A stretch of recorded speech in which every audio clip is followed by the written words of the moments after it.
sinisisi ko ba't ganto? Ginaganapan ko lang na natural, tsaka inagapan ko na mautal. Nilaban sinugal, ginapang minahal. Katagalan natutunan ko rin tumagal, tsaka alam ko naman na inaabangan na sanang tabangan yung papakawalan para di naabangan. Kaso nga lapalapad naman ang alabang kinalakihan na galingan ng galingan, kaya nakasanayan ko makabuo na madiin. Di ko na malayo na malayo na malayo na palayo, narating matay ako na pailing. Mga naniwala di ko pwede biguin, di ko pwede pakitaan na bitin. Mga tinga na kalang busugin ko pa din kahit kabisado na kalitiin. Alam ko na may mata na nagbabantay kung paano ako sasablay, matyagang nag-aantay kung kailan ako tatamlay at lalaylay. Yung mga laway na makita ako na mahina, umay na manirang alay na manghila, kasi nga walang pinakitang hindi pamatay.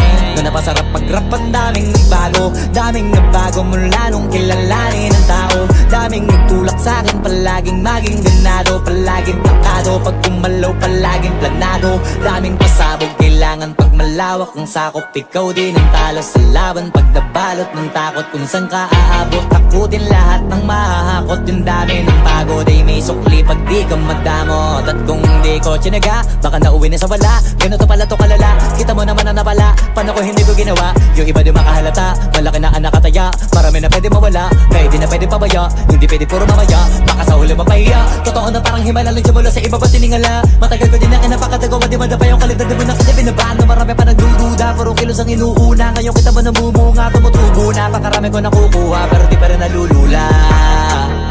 Tas sa ugali wala pa rin binago, tao pa rin pag umaharap sa tao. Pero pag usapang rap pa, iba ko literal na may bago kong naabangan sa tuwing may ilalabas na bago. Yan ang ginawang pambawi sa nakikinig palagi, para mas lalo sila ganahan. Di yung mga bago ko hanapin, yung iba naman nabababawan, pero di na para atupagin.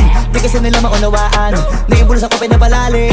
Kahit pa paano naman naganap ako paunti-unti, gumalaw ng pino, hindi maitatanggi. Iba din na laking munti, pila may anting-anting. Sa galing may malayong kunting, naging kambing sa dami ng hinahin. Naputahe, pwedeng akalaing malaking kantin. Yung iba nakahalata na sa pangalan at laka, nagiging malalapit lalo pag babaliktad na binasa.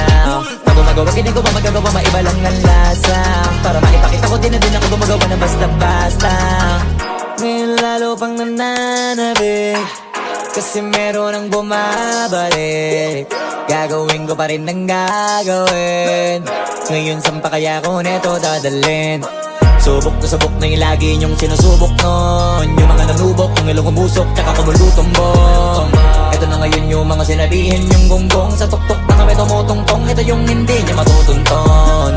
Tsaka ramdam nyo na rin pataas, kamay ng pataas. Kada labas, kahit hindi madalas, palakas pa rin ang palakas.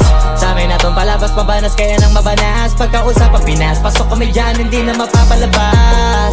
Huwag ka na magtaka ba't nangyari at papano, kasi kitang-kita nyo naman malinaw pa sa klaro. Sarili na lang ang tinatalo, oo wala nang iba halata, kasi nga nung yung uso na iba, o diba yung iba na bura.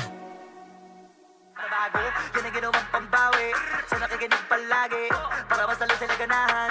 Di yung mga bago ko hanapin, yung iba naman nabababawan, pero di na para atupagin. Di kasi nila maunawaan, naibulsa ko pinapalalim.